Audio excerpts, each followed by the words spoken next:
Breaking news tonight. A teen girl, Stefanie, just 13, is lost in the woods, say her parents. Good evening. I'm Nancy Grace. This is Crime Stories. I want to thank you for being with us. A teen girl disappears from her New Sweden, Maine home, last seen by her grandfather walking into the woods.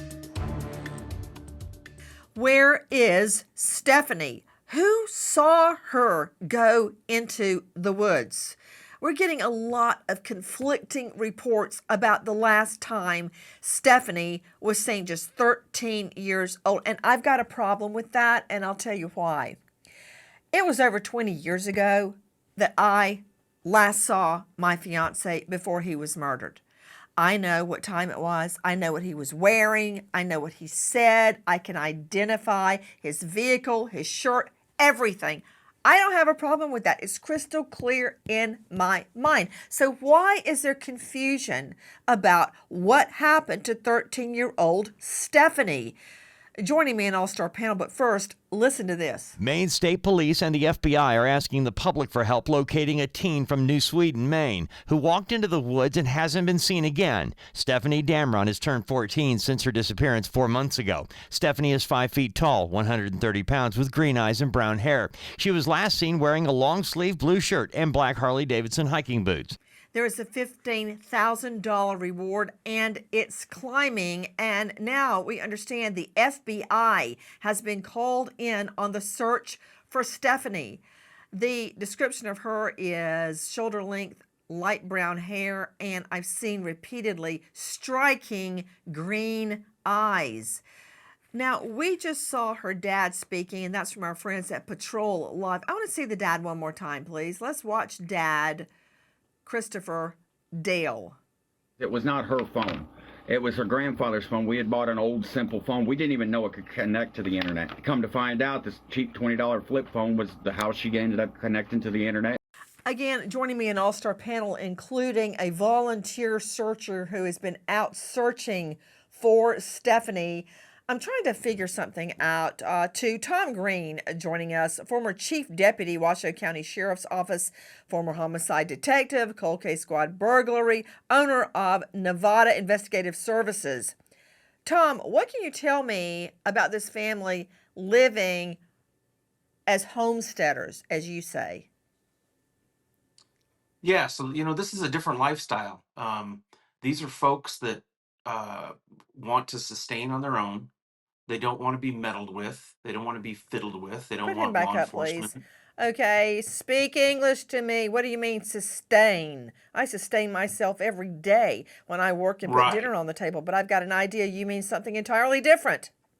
I do. So we're talking about no power. Any power, any electricity they have is going to be generators. As you heard, a flip phone, one flip phone supposedly Whoa, that's no being shared. power? Why don't they have any No power. power? Well, they're using generators to run things when they need power, but this is off the grid, Why do simpler you want a living. generator that can go down? I've got a generator and I go test the thing every week. But wait a minute. If you're not going to have power, that's a lifestyle choice, I guess. But if you're going to use a generator and you do have power, what's the point of not having power? Do they not want any connection to the power company? It could be, and it could be it could be cost prohibitive. They live like a half a mile from a road in a forested area of a town of 575 people. And this is remote as it gets. But I guarantee you the next door neighbors have electricity. What do you mean it's cost prohibitive? You know how much a Well, and generator it could costs? If you be, can afford a generator, you can afford a monthly power bill. right? And according to them, that's what they were doing when their daughter went missing. What did you say about sustaining themselves? I'm sorry, I'm just trying to get an understanding of how this little girl was living. Yeah, well, like I said before, it's you've got 4 of their 6 children living at home in a home-fashioned yurt with no power, no plumbing, Put no running him water. up. Whoa, wait a minute. A yurt. That's a fancy name for a tent. Basically, yes. Where are the other two children? Do we know where they are? My understanding is that they're adults and have left the home and on their own. Gee, I wonder why they'd want to get out of there. Tom, I don't want to get too far afield from the fact that Stephanie's missing, and there are conflicting stories about when she was seen last. But I want Christie Rand is joining me, a special guest, in addition to Tom Green, Dr. Angie Arnold, and Alexis Tereszcuk. Christie is a volunteer searcher who does not really know the family, but took it upon herself to go out and try to find this little girl. Christie, first of all, what led you to join the search for Stefanie?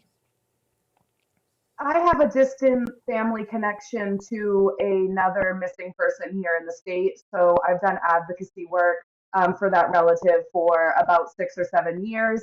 And she had a similar circumstance of being presumed to have walked away.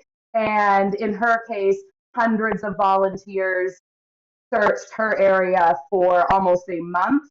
And the stark difference in the response for Stefanie was really what called me to her case. What was the difference, Christie?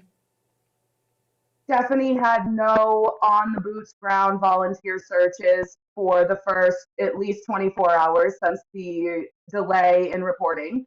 And beyond that, a scale of even a third or a fourth of the size of what should have happened didn't happen for over a month. So there was a lack of real serious response that would lead you to think that she could be lost in the woods or had fallen and been injured, just based on the lack of volunteers and searching that was happening on the ground. Okay, Christie, I've got a cramp in my hand trying to write down everything that you just said. That was a lot of information. First of all, delay in reporting.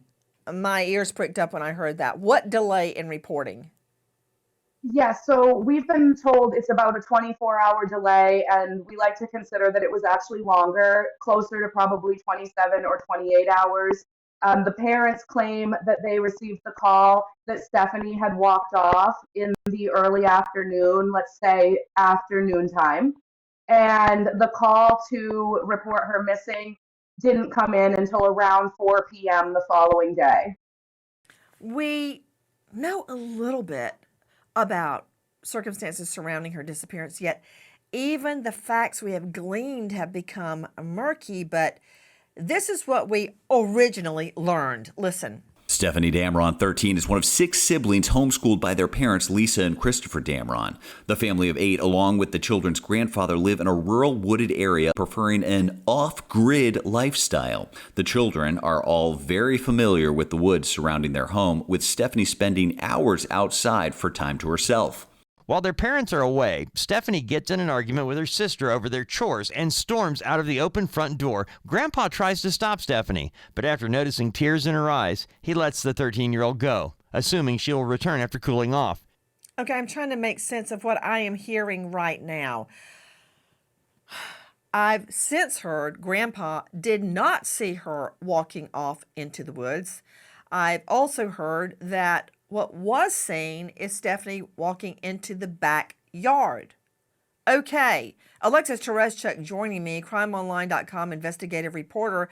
Alexis, which of these versions is true? Could they both be true? You remember I told you about my former judge, one of the many judges I practiced in front of, but this one particular judge, Judge Luther Alverson, the oldest working judge in the courthouse, and I might like to add the best, he would tell juries, it is your duty to make all witnesses speak the truth, impugning perjury on no one. In other words, 2 people can have different stories, but they're both telling the truth, right?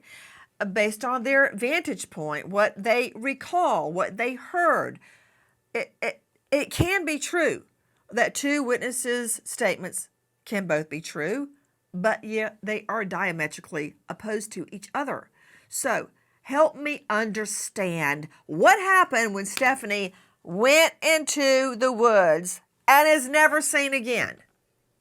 So she got in a fight with her sister. It was over the chores they have in their property. Also, her homeschooled, so she could happen to be doing her homework. It was school time. It was the fall. and anything about that, taking care of the other children, laundry, dishes, anything. So she gets in a fight with her sister. She leaves. The sister says she sees her walk in the woods. Grandpa says he looked at her. She was crying. He wasn't going to stop her. Now, he could have just not turned around and watched her walk away. She has apparently done this a lot in the past. She gets upset. She's a teenager. She gets upset. She walks around the property. She kicks some rocks. She cools off and she comes home. So they weren't initially worried is perhaps why they didn't call the police originally. And After then 27 hours? Well, they weren't originally worried in the beginning. This is something she has done before. They've said that she has often sort of left and walked on her own. Again, they own a huge property. She could have just wanted to be outside. Is it a huge property?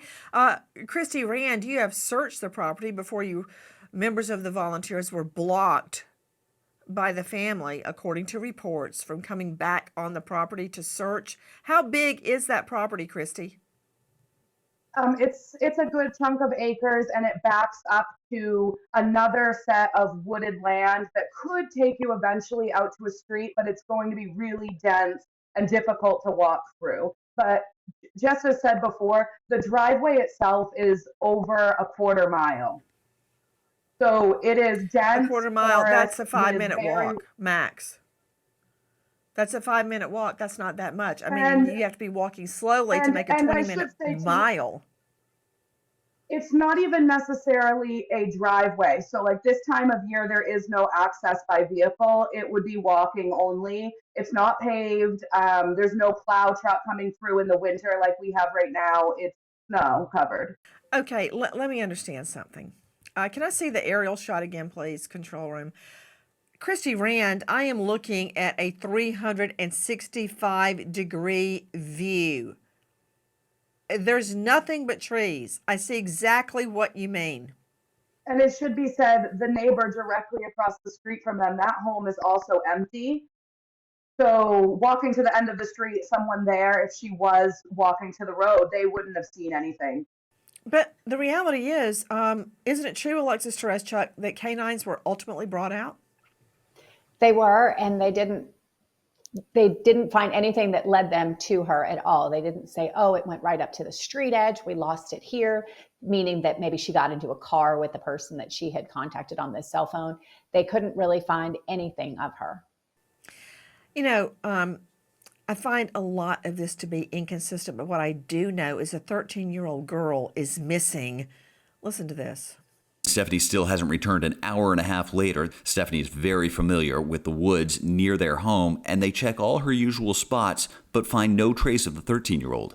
The family doesn't think Stefanie would have headed to the main road, but as they walk the half-mile trail leading to the street, Grandpa and some of her siblings remember hearing some kind of vehicle pass by just a few minutes after Stefanie left. Christie Rand, I thought that the parents went in town to fill out applications for jobs. That while they were gone, Stefanie argues with the sister about chores and she tears up and walks out of the home into the woods. Now we've heard she just went into the backyard and then suddenly disappears. Now I'm hearing that they heard a car go by a quarter of a mile away on the road. They heard a car go by. I'm also hearing the father say, we got the phone call she took up off the road. When we got home, we thought she'd be back, and that would be the end of it. When he says she took off up the road, does he mean the public road or up the driveway? What does this mean? It's definitely concerning that at first the answer is we aren't sure if she would have gone to the road at all. And then we've heard a car near the road, and now it's that she took off toward the road. So that in itself can be confusing. And hearing a car on the road doesn't really, I mean, do we not expect to hear cars on the road? It was the middle of the afternoon. For all we know, that could have been a neighbor coming home, a mailman out front. I don't think there's anything significant to be heard from any of that other than discrepancies. A 13-year-old girl goes for a walk but doesn't return. The family reports hearing but not seeing a vehicle. Where is Stefanie Damron?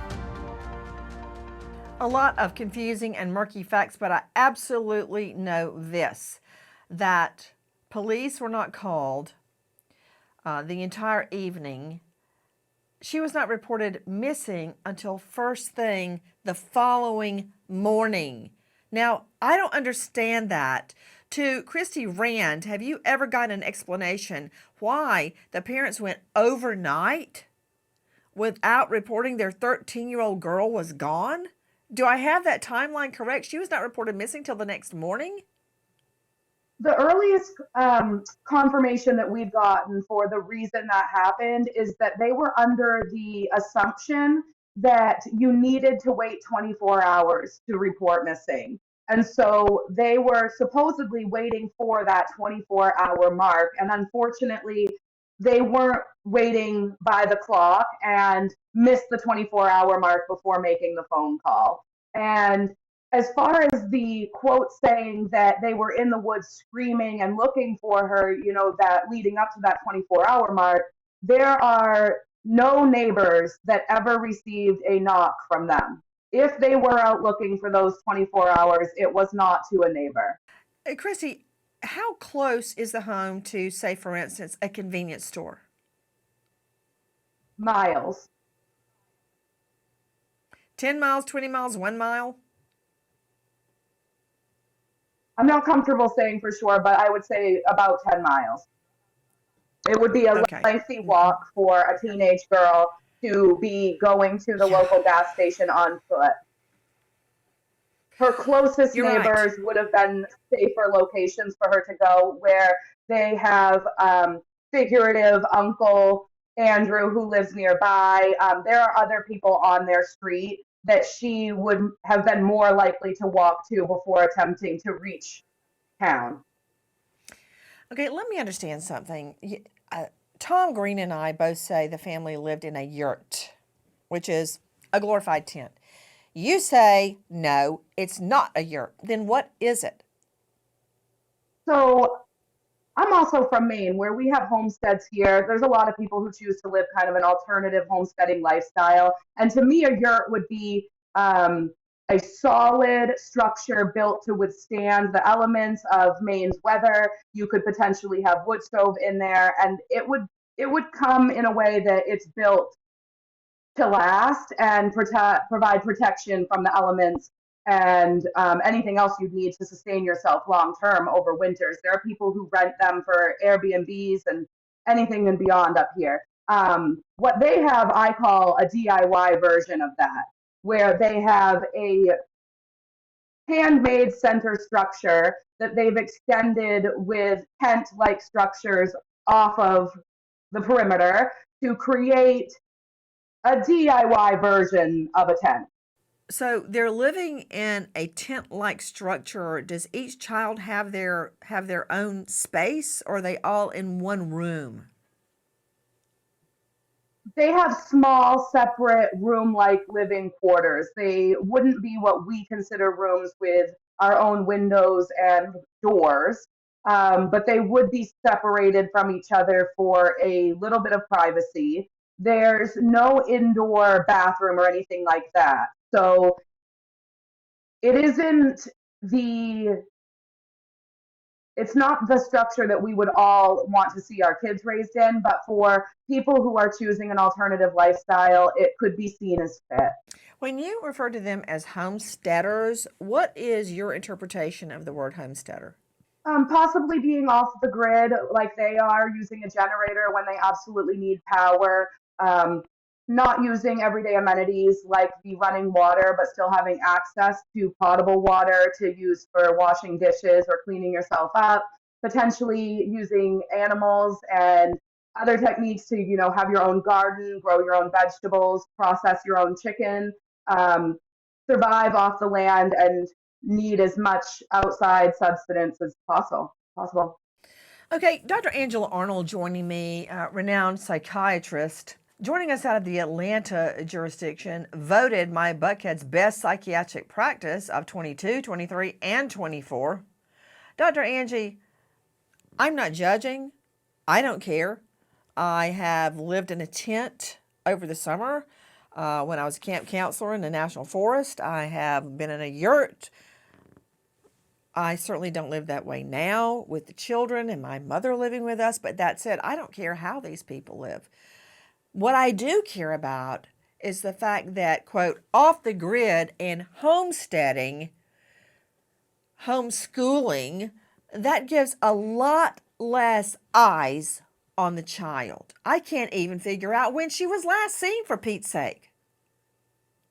Well, and my big question is why, Nancy, why are they living like this? Like it makes us wonder if they're running away from something.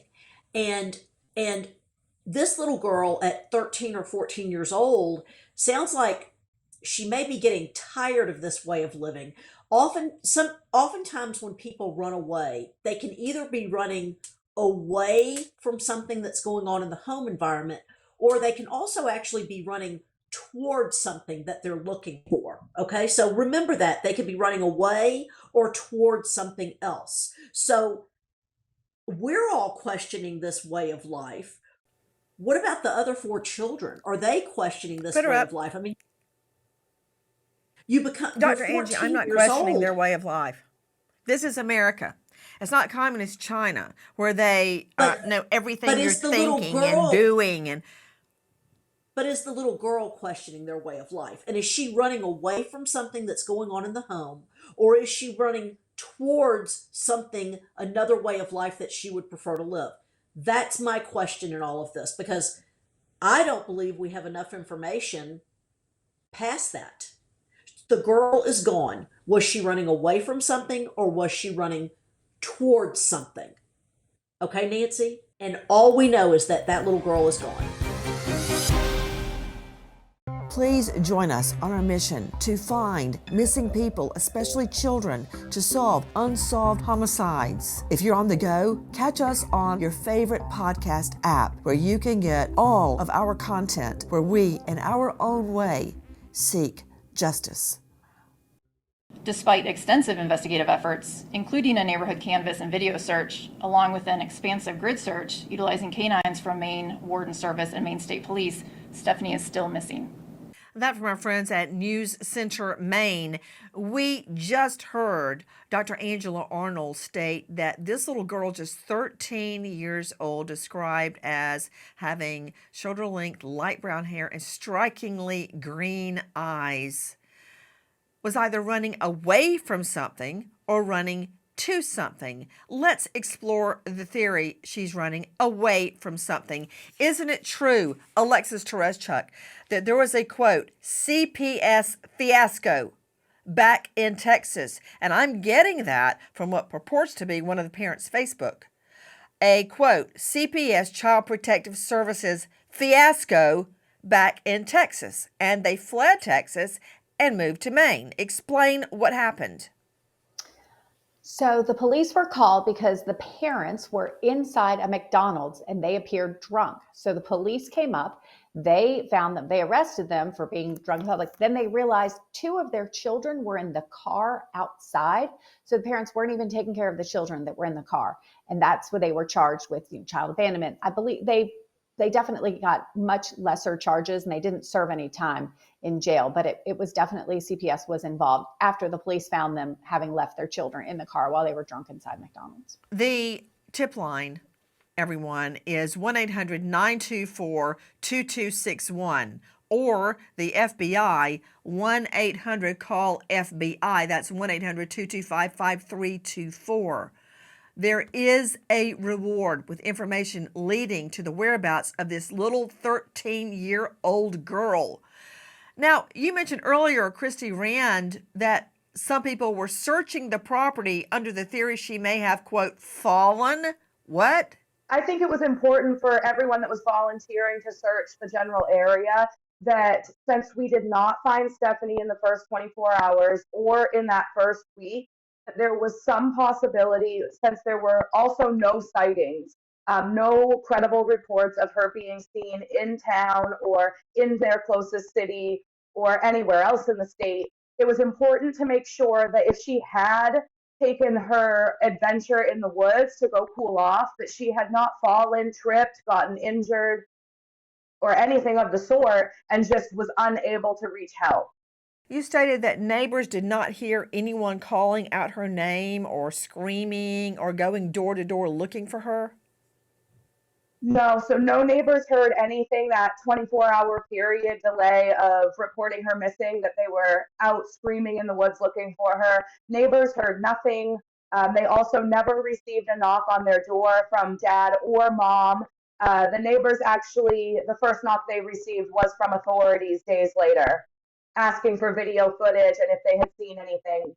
To Tom Green joining me, owner of Nevada Investigative Services and former chief deputy in Washoe County, I want you to hear again what the father is saying. It was not her phone. It was her grandfather's phone. We had bought an old simple phone. We didn't even know it could connect to the internet. Come to find out, this cheap $20 flip phone was the how she ended up connecting to the internet. Okay, I want to analyze that. And you're seeing that video from our friends at On Patrol Live. To connect to the internet, of course, you have to have Wi-Fi. Okay. If you don't have electricity and you don't have an indoor bathroom, is it consistent that Grandpa has an, quote, old simple phone that connects to the internet? Does that make sense to you? Not exactly, but what also doesn't make sense to me is the mom and dad said they received a call about her going missing. How did that call occur? Did it occur from the property? Did it go from a neighbor? Did somebody drive to town? We don't know how close the nearest cell tower is to their home. You know, theoretically, you could get data and access the internet on a device that's capable of doing those things if you're in range of a cell tower. Maybe a neighbor has Wi-Fi. We just don't know. I think I know about the call. Correct me if I'm wrong, Alexis and Christie. After she went out the door, after a spat with her sister regarding chores, apparently someone, I guess the grandpa, someone called the mom and dad who say they were in town filling out a job application and said she stormed out. They believed, well, she'll be back in an hour and a half or so when we get home. They come home. She's not there. I'm assuming that call came from Grandpa's flip phone. Is that your understanding, Alexis Tereszcuk? Yes, it is. And there haven't been any reports saying she took Grandpa's phone. They've always admitted that Grandpa has a phone. And just because it was a flip phone doesn't mean it can't make calls. So they called the parents with the flip phone. What about it, Christie Rand? Yes, I believe that's exactly what we've been told as well, that he had a flip phone, that Stefanie was commonly using it, but did not take it with her when she left that day. And we are unclear on whether or not the phone call happened immediately as she was walking away, or if they waited 20 or 30 minutes to connect to service, connect to Wi-Fi, get to a neighbor's house to make the call. It's unclear of how soon that call happened. So, to your knowledge, do they have internet access there? Do they have Wi-Fi? I mean, they don't have a commode. I'm not judging. I don't care. If you're asking, I'm just trying to figure out if you don't have a commode, you have Wi-Fi? What? We've asked about the Wi-Fi and we're unable to get a clear answer as to whether or not they had it. But if you notice the On Patrol interview that Dad has done, he appears to be recording that video from the yurt. And as far as we know, it appeared like it may be live. So for that to be possible, there is some type of Wi-Fi connection, whether it's coming from a hotspot or a cell phone. He is in that yurt, it appears, and clearly has a device that he can use to record a video and send to On Patrol. So there must be some way to connect to the internet via a phone, a hotspot, or a Wi-Fi router. Okay, yeah, and you're seeing that video from our friends at On Patrol Live that spoke to the dad. Christie, and everybody on the panel, jump in if you have insight onto this. Is it true search teams were ultimately barred from searching the property? Yes, we have search teams that were denied access after the first initial searches. There was a series of events that went down that became hostile. We were denied access to the property without a warrant. And I believe there was a Facebook post made in the Mysteries of Maine group by Dale himself, explaining that no one was welcome to return without a warrant or permission. And so that is part of why Why? we've created I don't think he needed a reason. But I mean, I And would want it's not our business everybody if he and had their one. brother and sister looking for my child. I don't understand. Why would you bar searchers from looking for your child? I'm going to just try to keep that there's a possibility he is extremely uncomfortable with the press and the publicity that this has gotten, and for his own reasons may just want official search teams to be there, and maybe only wants FBI and police to be on his property from now on. It also could be extremely uncomfortable for them as parents to have us volunteers coming out to search for Stefanie and also asking questions, about the electricity, the Wi-Fi connection, whether or not there was cell service. Because of course, when you have a dozen volunteer searchers invited to your property, all of us are going to be bringing our smartphones using maps and devices to communicate with each other. So it was fairly instantly that volunteers were able to determine there's no cell service here. So where's this phone call coming from and how did this all work? There are tips from the public that maybe she had a social media friend at the time or an acquaintance. So we just try to follow up on any information for those outside states. That was Lieutenant Darren Karn from the Maine State Police, courtesy of our friends at New Center, Maine. Let's talk about the so-called internet searches. Tom, you said something very significant. You said, let's listen to the exact words we're hearing. Why did you say that? What do you mean? What have you gleaned? Well, statement analysis is critical. People say things that they may not want to because it's the truth. In an instance like that where he said that she had been on the internet, it wasn't a speculation. He knows somehow that she had accessed the internet. To Alexis Tereszcuk, crimeonline.com investigative reporter, he said that she had been on dating sites, right? He did say that. And remember, she is only 13. You're not supposed to be on dating sites when you are 13. They really you have to put in details and identification and things like that. But Dad said she had been on dating websites, all through a little flip phone. Yeah, all through a flip phone, and no one knew she was doing it. Dr. Angie Arnold, renowned psychiatrist. Dr. Angie, isn't it true? The more I guess it'd be reverse psychology. The more you try to keep a child away from a certain thing, that's the thing that they want. The more, okay, they fled Texas after a CPS fiasco. They come to Homestead here in New Sweden, Maine, and you've seen, let's take a look at that 365-degree photo and an aerial. You can't get your child much further away from society, from school, from other people, from other children than here, and still live in the U.S. It's on the Canadian border. So they try so much to keep the child away that that's exactly what Stefanie did. Nancy, they don't go to school.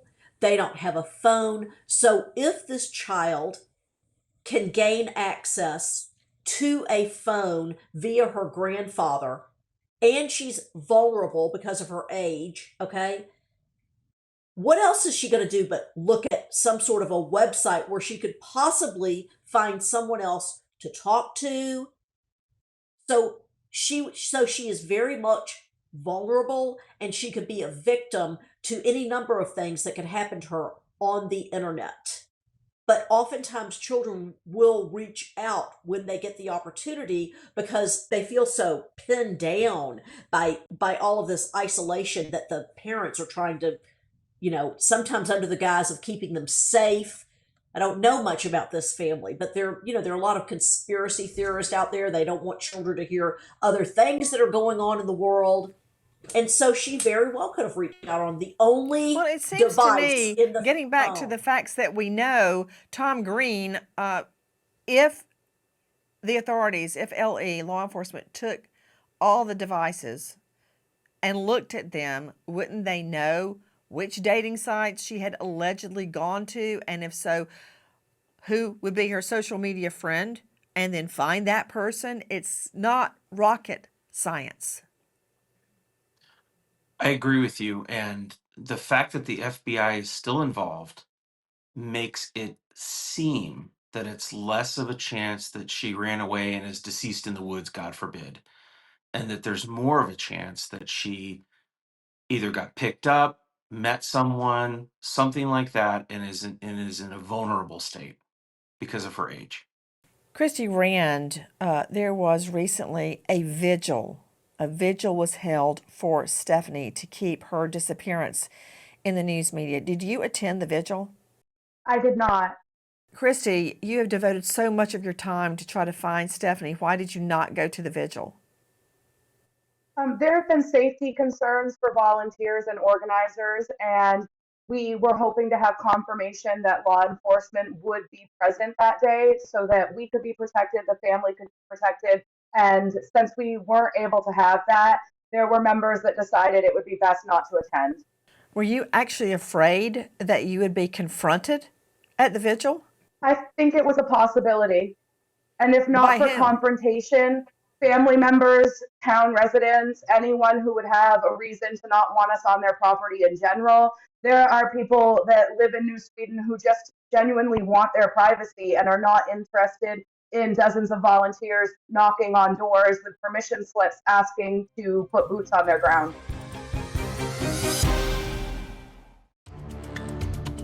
The FBI and Maine State Police working to find a teen who vanishes from her New Sweden home. The reward tops $15,000.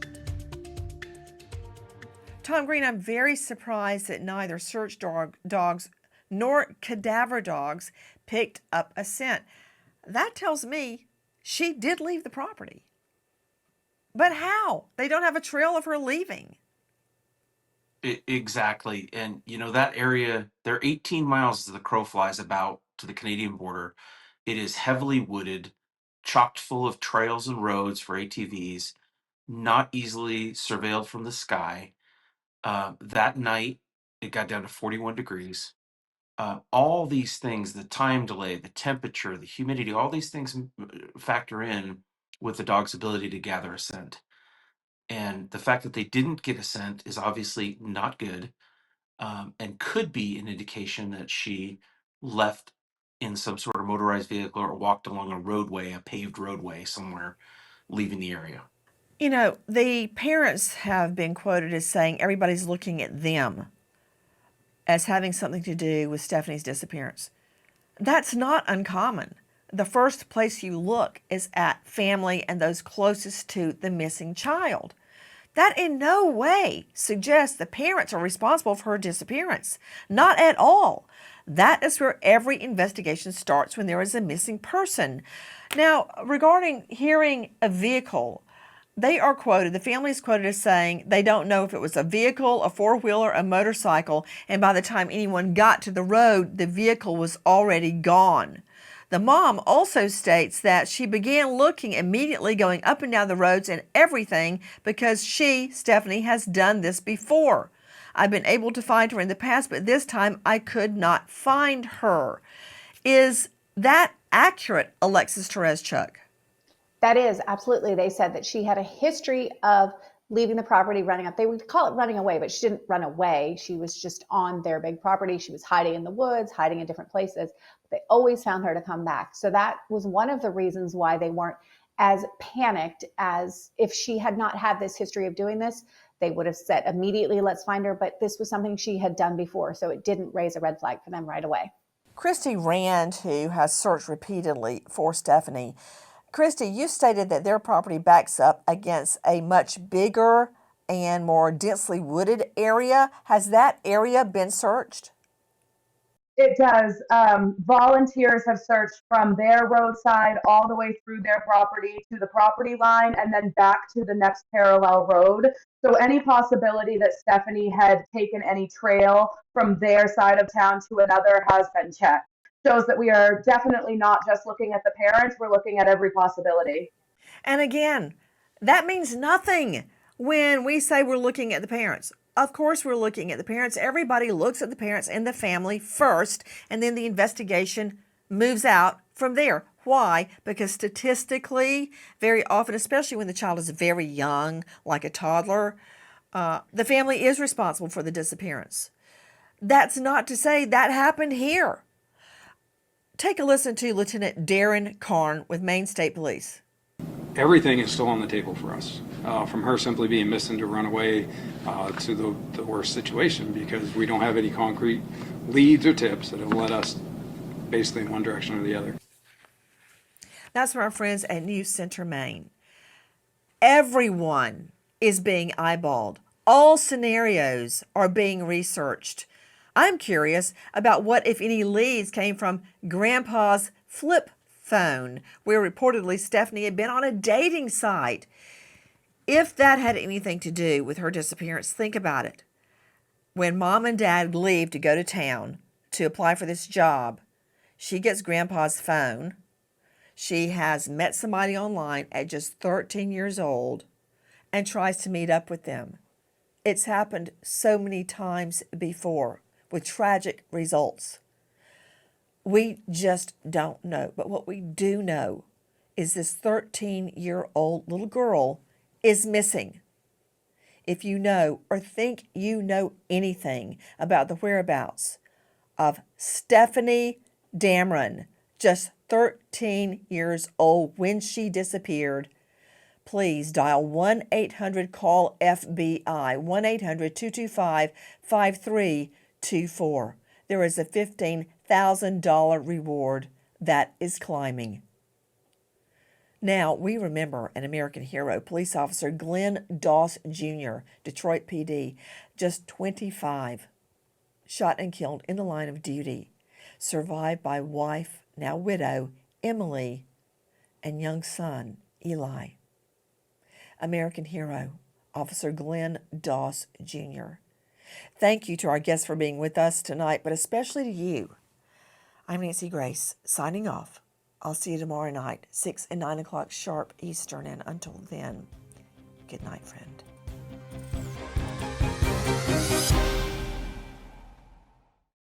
Please join us on our mission to find missing people, especially children, to solve unsolved homicides. If you're on the go, catch us on your favorite podcast app, where you can get all of our content, where we, in our own way, seek justice.